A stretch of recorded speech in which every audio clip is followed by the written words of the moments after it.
నా ప్రయత్నం చేస్తాను అనేటువంటి స్టేట్మెంట్ చేస్తారు. ఎందుకంటే కాంగ్రెస్ పార్టీలో ఒకరికి ఒకలాగా ఇంకొకరికి ఒకలాగా ట్రీట్మెంట్ జరుగుతా ఉంది.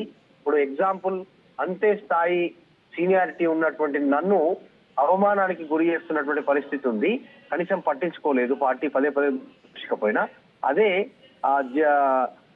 జానారెడ్డి లాంటి నాయకుడికి ఇద్దరు కొడుకులకు టికెట్లు ఇచ్చి గెలిపించుకున్నారు. ఒకరికి ఎంపీ, ఒకరికి ఎమ్మెల్యే, మరొకరికి ఏమో ఆయన అనుచరునికి ఎమ్మెల్సీ ఇచ్చినటువంటి సిచ్యువేషన్. సో వాళ్ళకి ఒక ట్రీట్మెంట్, నాకు ఒక ట్రీట్మెంట్ జరుగుతా ఉంది. గతంలో నాకు పిసిసి వస్తే అడ్డుకున్న నాయకుడే జానారెడ్డి. సో ఆయన అడ్డుకున్నాడు కాబట్టి ఆయన కొడుకులకు గిఫ్ట్ గా బహుమానంగా టికెట్లు ఇచ్చినటువంటి సిచ్యువేషన్. సో ఇదంతా కొనసాగుతుంది కాబట్టి నేను పార్టీ మారాలనే నిర్ణయం తీసుకున్నానటువంటి స్టేట్మెంట్ చేశారు. సో మొత్తానికి farm house, Erravalli farm house లో కేసీఆర్ తో భేటీ కావడం కాస్త సుదీర్ఘంగా భేటీ జరుగుతుంది. ఈ భేటీకి సంబంధించిన విషయంలో అనేక విషయాలు చర్చకు వచ్చే అంశం కనిపిస్తా ఉంది. ముఖ్యంగా పార్టీలో ఎప్పుడు జాయినింగ్ ఉంటుంది అనేటువంటిది. ఇక ఖచ్చితంగా జీవన్ రెడ్డి జాయినింగ్ తో బీఆర్ఎస్ కాస్త పొలిటికల్ గా లాభం జరిగే అవకాశం చాలా స్పష్టంగా కనిపిస్తా ఉంది. అయితే మధు, కాంగ్రెస్ కి సంబంధించిన నాయకులు, అగ్రనాయకులు ఏమంటున్నారు? కాంగ్రెస్ దీన్ని ఎలా చూస్తుంది? నష్టపోతున్నామని చూస్తుందా, లేకపోతే దానివల్ల మాకు ఎలాంటి ఇబ్బంది ఉండదు అని ఆలోచిస్తున్నారా ఏంటి? నిజంగానే ఒక డ్యూయల్ వెర్షన్ వినిపిస్తా ఉంది కళ్యాణ్ కాంగ్రెస్ పార్టీ నుంచి. పిసిసి చీఫ్ మహేష్ కుమార్ గౌడ్ నిన్న చిట్ చాట్ చేశారు. చిట్ చాట్ లో కొన్ని సెన్సేషన్ కామెంట్ చేశారు. ఆయన జీవన్ రెడ్డికి కాంగ్రెస్ పార్టీ ఏం తక్కువ చేసింది అనేటువంటి స్టేట్మెంట్ చేశారు. ఇన్ని సార్లు పోటీ చేసే అవకాశం కల్పించింది కదా అనేటువంటిది. సో జీవన్ రెడ్డి కూడా అదే క్వశ్చన్ చేస్తున్నారు. నేను కూడా కాంగ్రెస్ పార్టీకి ఏం తక్కువ చేశాను అనేటువంటిది కూడా జీవన్ రెడ్డి క్వశ్చన్ చేస్తా ఉన్నారు. అసలు ఏం చేయనోళ్ళకి కదా మీరు మంత్రులు ఇస్తున్నది?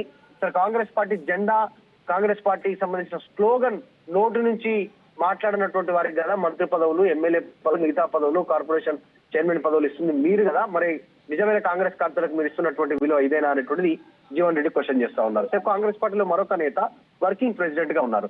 ప్రెసిడెంట్ మహేష్ కుమార్ గౌడ్ ఆ రకంగా మాట్లాడితే, వర్కింగ్ ప్రెసిడెంట్ జగ్గారెడ్డి కూడా ఒక కీలక స్టేట్మెంట్. జీవన్ రెడ్డి విషయంలో కాంగ్రెస్ పార్టీ కాస్త ముందడుగు వేసేది ఉండే, డైరెక్ట్ గా ఏఐసిసి నాయకులే రంగంలోకి దిగేది ఉండే, ఆయన పార్టీ మారకుండా చూడాల్సి ఉండే, ఏదో ఒక హామీ ఇచ్చేది ఉండే. ఎందుకంటే ఆయన సుదీర్ఘంగా కాంగ్రెస్ పార్టీ కోసం పనిచేస్తారనేటువంటి వెర్షన్. అంటే జీవన్ రెడ్డి సైడు జగ్గారెడ్డి నిలబడ్డారు వర్కింగ్ ప్రెసిడెంట్. మరి జీవన్ రెడ్డిని ఎత్తి చూపుతూ మహేష్ కుమార్ గౌడ్ మాట్లాడారు. ప్రెసిడెంట్ పిసిసి చీఫ్ ఒకలాగా, వర్కింగ్ ప్రెసిడెంట్ ఒకలాగా కాంగ్రెస్ పార్టీ వెర్షన్ వినిపించే ప్రయత్నం చేస్తా ఉంది. ముఖ్యమంత్రి రేవంత్ రెడ్డి ఇంతవరకు జీవన్ రెడ్డి అంశంలో రెస్పాండ్ అవ్వలేదు. గతంలో పొన్నాల లక్ష్మికి సంబంధించి ఆయనకు చర్చ ముందు చనిపోయే ముందు పార్టీ మారాల్సిన అవసరం ఏముంది అనేటువంటి ఈ మీనింగ్ వచ్చేలాగా ఆయన ఇంతవరకు నోరు మెదపలేదు.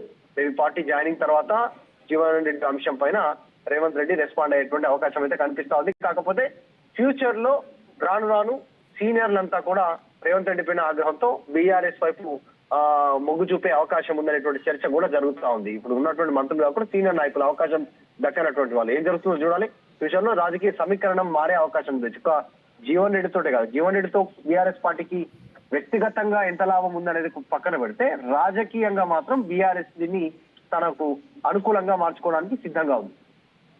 Right Madhu, thanks for the latest update. మొత్తం మీద ఒక 40 సంవత్సరాల సుదీర్ఘ ఇటు రాజకీయ ప్రస్థానం అని చెప్పొచ్చు. మొదటగా 1981లో 1981 ఇటు పంచాయతీ సంహితి ప్రెసిడెంట్, మల్యాల్కి సంబంధించిన గ్రామం నుంచి ఇటు ఆయన 1981లో, అలాగే 1983 ఫస్ట్ టైం తెలుగుదేశం పార్టీ నుంచి 83లో ఎమ్మెల్యేగా తన ప్రస్థానం మొదలైందని చెప్పొచ్చు. దాని తర్వాత ఇటు ఎక్సైజ్ మినిస్టర్గా ఇటు ఎన్టీఆర్ క్యాబినెట్లో ఆయన, అప్పుడు 1983లో ఎన్టీఆర్ క్యాబినెట్లో ఆయన ఇటు మినిస్టర్గా తన సేవలను అందించాడు. దాని తర్వాత ఇటు ఎన్టీఆర్తో కొన్ని విభేదాలు రావడంతో మొత్తం మీద ఇటు ఇండియన్ నేషనల్ కాంగ్రెస్ 1984లో కాంగ్రెస్లో చేరారు. రాజీవ్ గాంధీ ఆయన నాయకత్వంలో అప్పుడు 1984లో కాంగ్రెస్లో చేరారు. దాని తర్వాత జగిత్యాలను ఒక కంచు కోటగా మార్చుకున్నారు.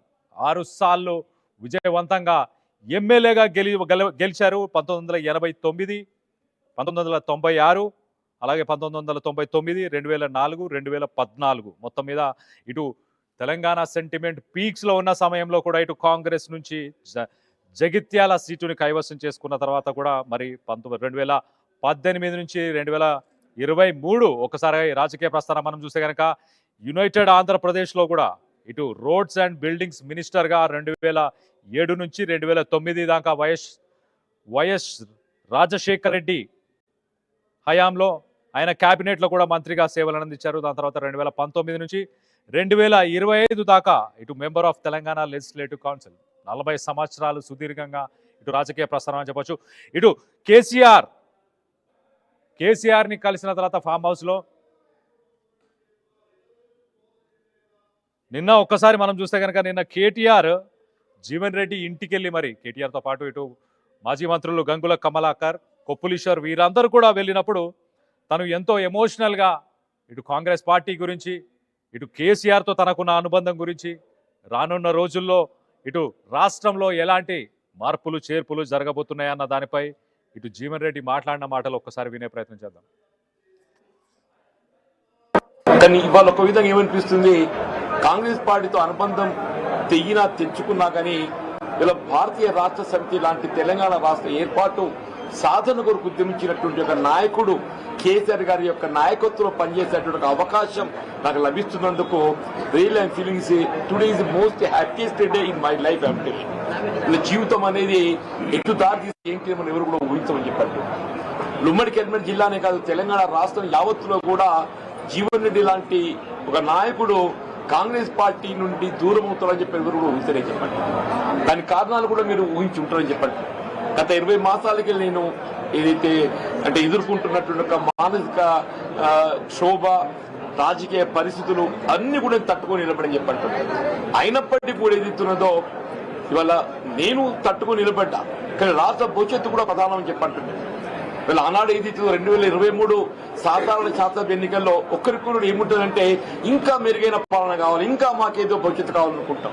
ఆనాడు ఏదైతే 10 సంవత్సరాల కేసీఆర్ పాలనలో తెలంగాణ సమాజానికి కల్పించినటువంటి యొక్క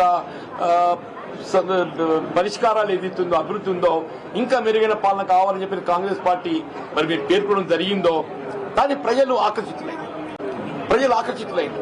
కాంగ్రెస్ పార్టీకి అవకాశం కల్పించింది. కానీ రియల్లీ ఏదైతుందో నా అనుభవం చెప్పంటుంది. I have seen NT Rama Rao గారి ప్రభుత్వం చూసా, నేను తదుపరి చెన్నారెడ్డి గారి ప్రభుత్వం చూసా, విజయభాస్కర్ గారి ప్రభుత్వం చూసా, రాజశేఖర్ గారి ప్రభుత్వం చూసా, చంద్రబాబు నాయుడు గారి ప్రభుత్వం చూసా, కేసీఆర్ గారి ప్రభుత్వం చూసా. నేను కానీ ఈ 2 సంవత్సరాల కాలంలోనే ఇవాళ అంటే 10 సంవత్సరాల్లో సాధించినటువంటి అభివృద్ధి సంక్షేమ ఫలాలు తిరోగమన దిశగా చెప్పండి. కేసీఆర్ గారు ఏ ఉద్యమ నేతగా తెలంగాణ రాష్ట్రాన్ని సాధించడానికి వారు ఉద్యమించిండ్రో వారి సాధారణంగా తెలంగాణ రాష్ట్ర భవిష్యత్తు నిర్మాణానికి 10 సంవత్సరాలు కృషి చేస్తే అది 2 సంవత్సరాల్లో తిరోగమన చర్య కాదు.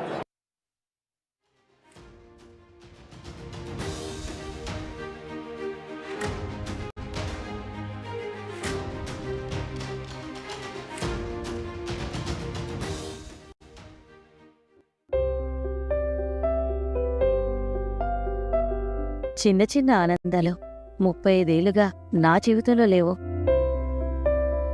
35 ఏళ్లుగా నేను డైపర్లలో బ్రతికాను.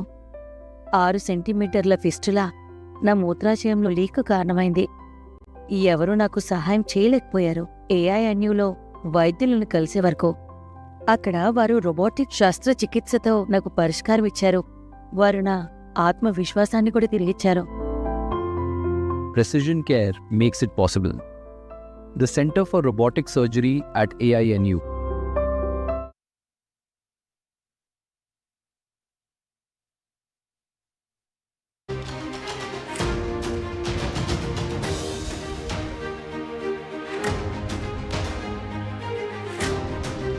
బ్రేకింగ్ న్యూస్ చూస్తున్నాం. ఇటు ఎర్రవల్లి ఫామ్ హౌస్ లో కేసీఆర్ తో జీవన్ రెడ్డి భేటీ అయ్యారు. ఈ మీటింగ్ లో ఆయన చాలా ఎమోషన్